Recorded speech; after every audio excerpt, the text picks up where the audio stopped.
Ya, Bismillahirrahmanirrahim. Assalamualaikum warahmatullahi wabarakatuh. Semangat pagi, teman-teman.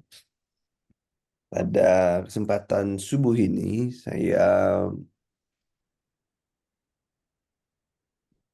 ataupun mengingatkan kembali berdasarkan FR ya, yang berdasarkan FR bahwa materi kompeten atau materi apa ini komunikasi terapeutik ini selalu keluar di setiap uji perawatan, di setiap seleksi keperawatan.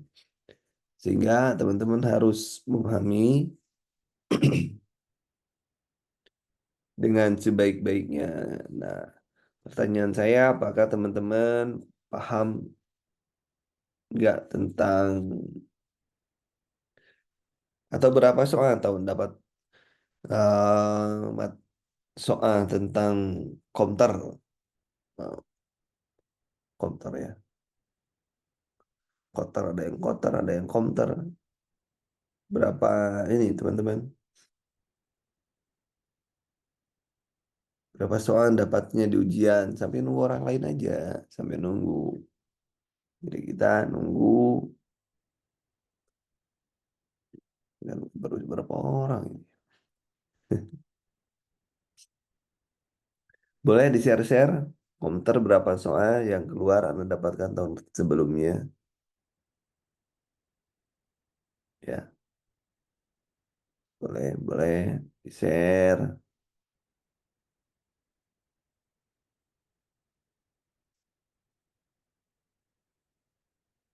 Boleh di-share, udah di-share. Berapa soal.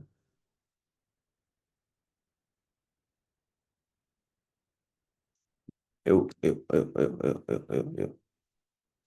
Nah, informasinya untuk P3K, CSN dari Pak Suherman, Deputi Sistem Informasi BKN, bahwa paling telat dia mengatakan 2 minggu ya ke depan. Padahal beliau mengatakan tanggal 18, sekarang tanggal 23, berarti sudah 5 hari yang lalu. Berarti kita hanya ya Agustus awal lah, Agustus awal itu formasi itu kayaknya sudah dibagiin. Formasi awal, jadi kalau formasi sudah dibagiin, ya sudah ke jadwal ujian Anda itu maksimal 2 bulan lah ya.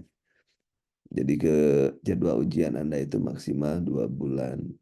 Maksimal loh ya 2 bulan. Jadi ini sudah sangat-sangat mendesak ya.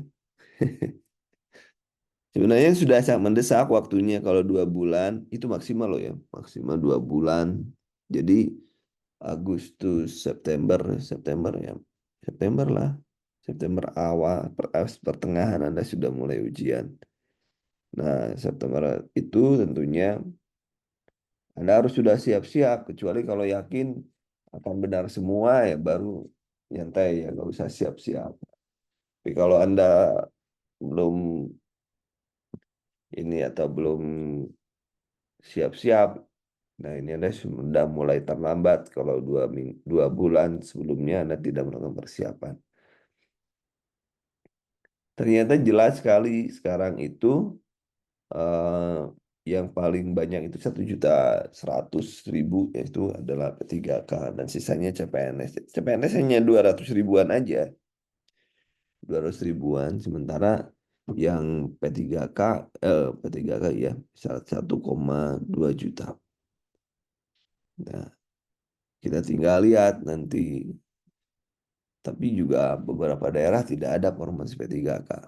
Dan walaupun ada, beberapa daerah formasi yang disediakan itu kecil dibanding honorer. Maka dari itu, 2 bulan ini benar-benar harus persiapan.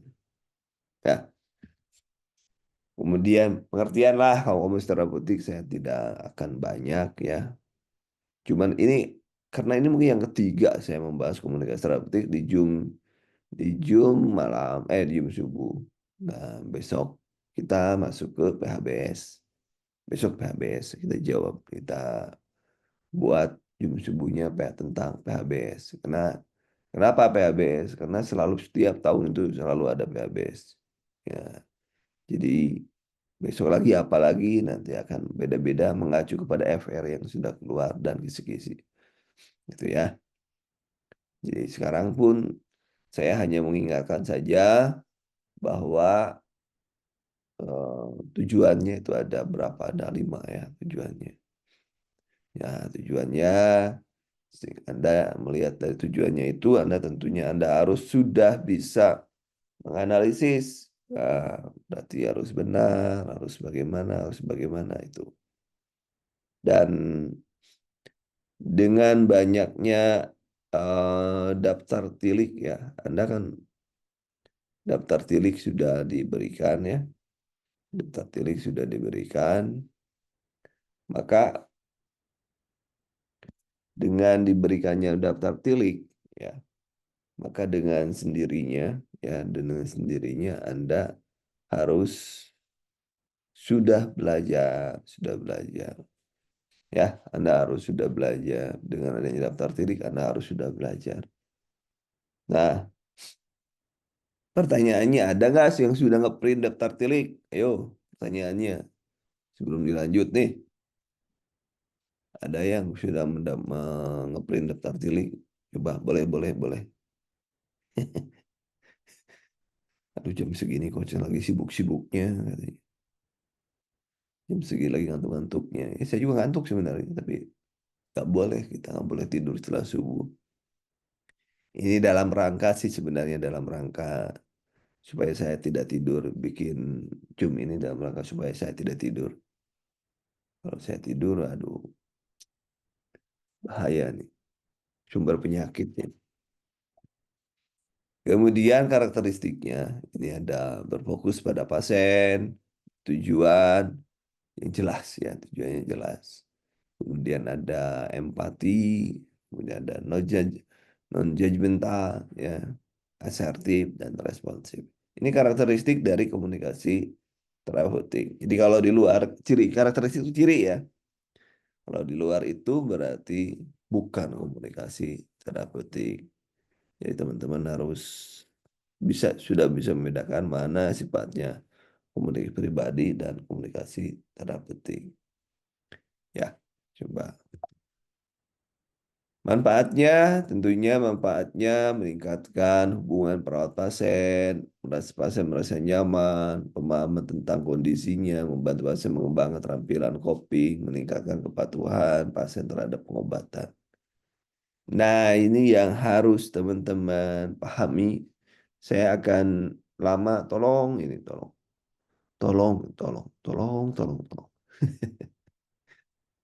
Silakan dipahami karena penting sekali ini. Jadi silakan dibaca. Jadi di prainteraksi ini apa yang harus dilakukan? Itu yang sering itu setiap tahapan-tahapannya itu.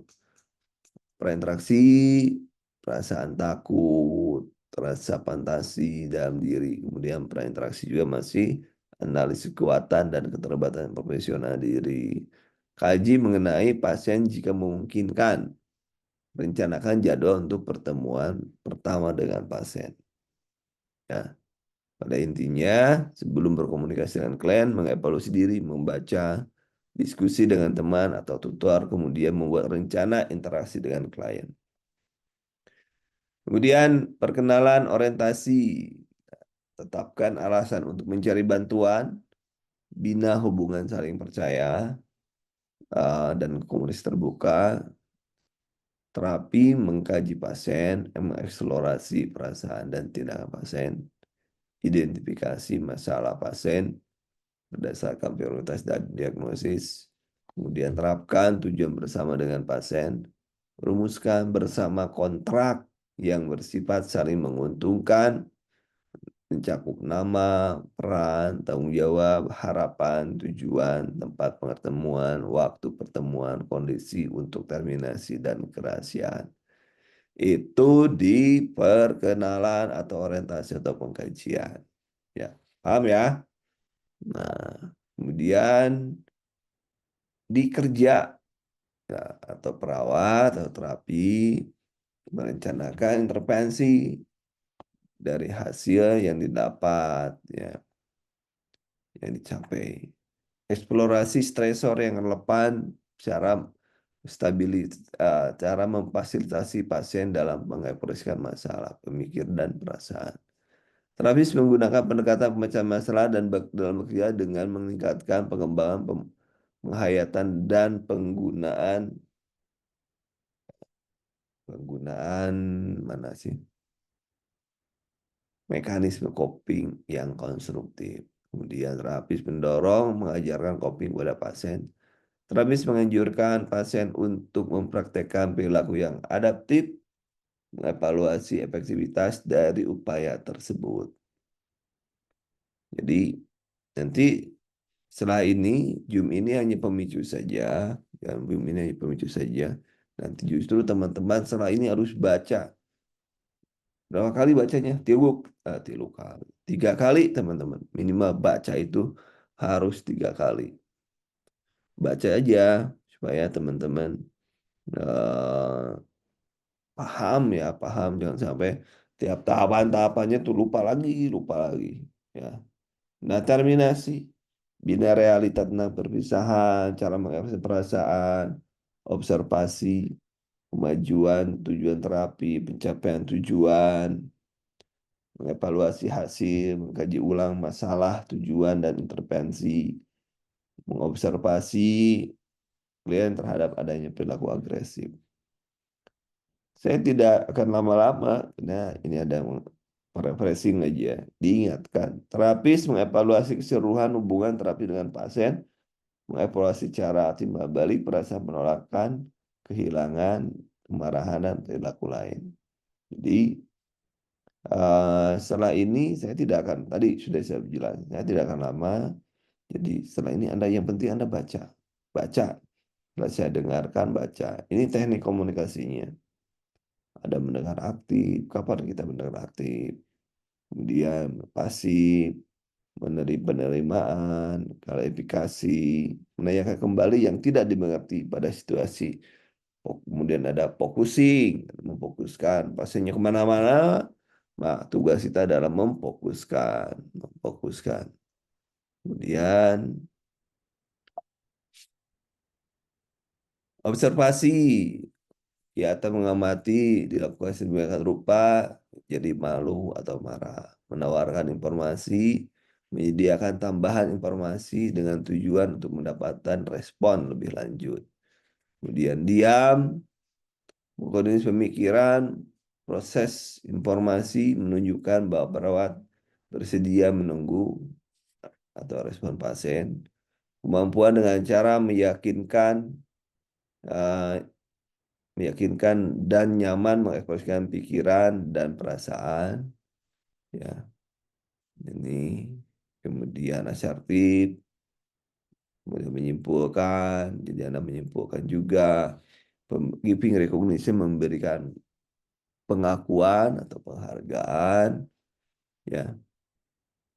Kemudian eh, apa lagi ya?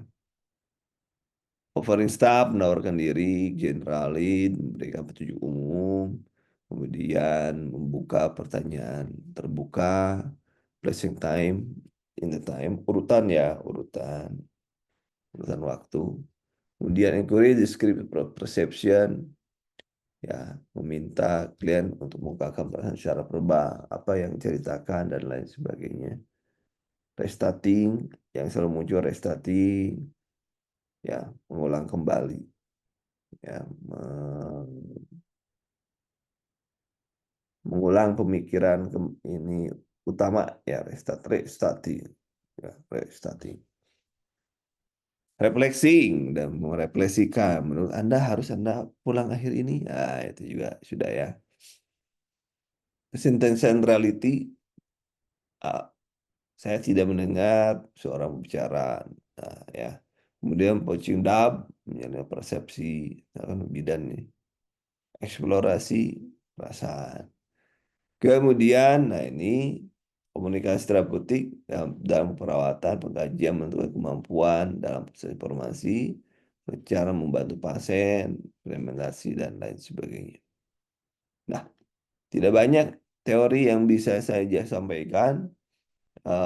Jadi yang penting Anda hari ini tugasnya, setelah saya mengatakan ini materinya ini, tugas Anda adalah membaca.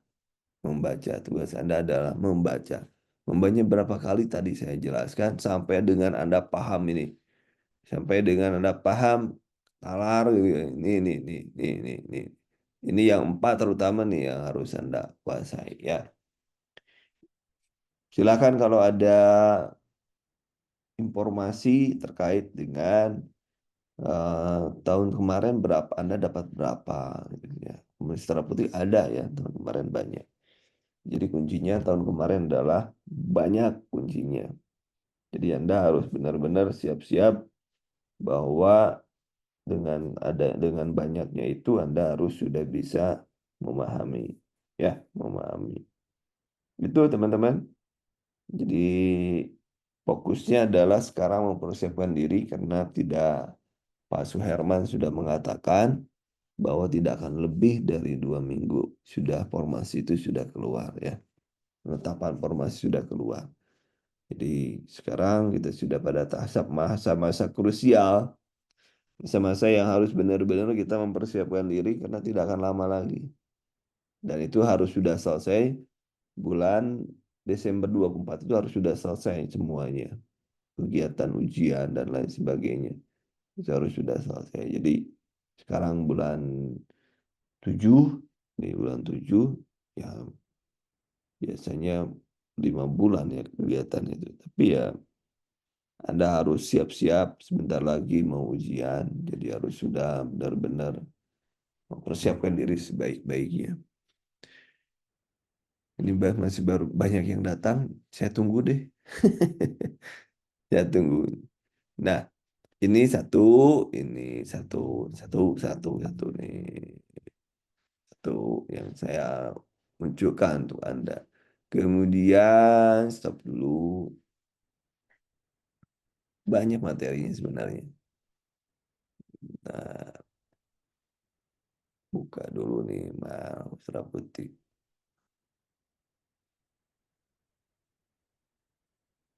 Nah, sebentar ya teman-teman.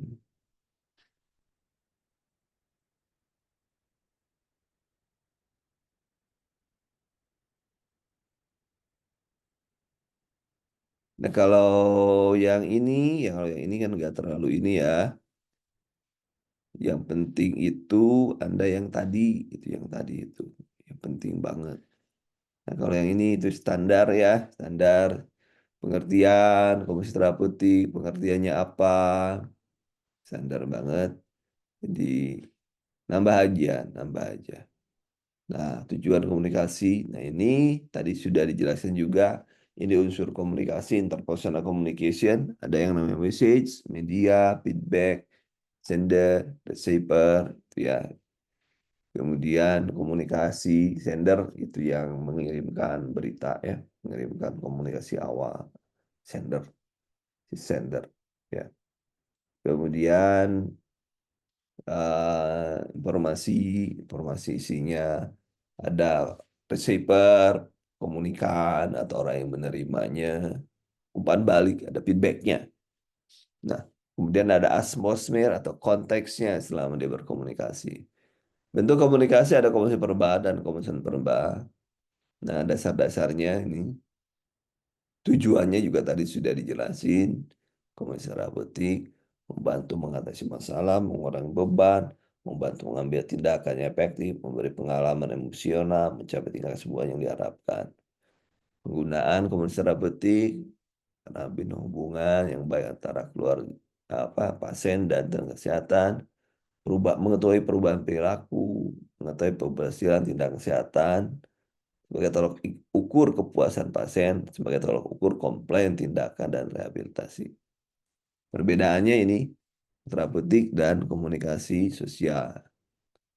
Ya, ada ini hubungan saling membantu, helping relationship. Kalau gini helping relationship adalah memenuhi, meningkatkan kemandirian, perasaan berharga. Itu kemudian happy relationship tujuannya ini memperoleh realisasi penerimaan diri, meningkatkan tanggung jawab diri, memperjelas identitas, dan lain sebagainya. Ini nanti silakan dibaca poin per poinnya supaya teman-teman ada yang didapatkan.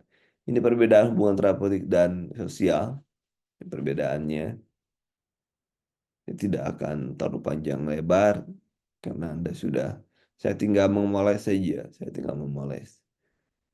Kemudian faktor yang memberikan terapeutik ada spesifik tujuan, adalah lingkungan, ada privasi, percayaan diri, berfokus pada klien, stimulus, jarak. Nah, jaraknya adalah ini nih. Satu lengan ya. Jarak komunikasi terapeutik ada satu lengan. Supaya apa? Supaya kalau nonjok nggak sampai. Kalau nonjok nggak sampai ke kita gitu. Maksudnya kalau nonjok ya. Maksudnya kalau nonjok itu nggak sampai ke kita. Nah, penggunaan diri secara terapeutik ya. Nah, di sini self awareness. Ini ada Johar Window. Kalau yang belum paham Johar Window atau belum baru tahu, nah ini Johar Window. Kuadran satu terbuka,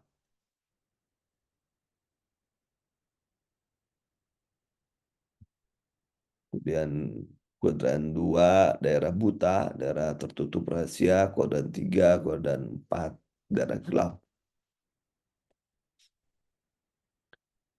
Kemudian, nah ini tiga kesadaran dilakukan dengan cara ini tadi dibaca saja nanti.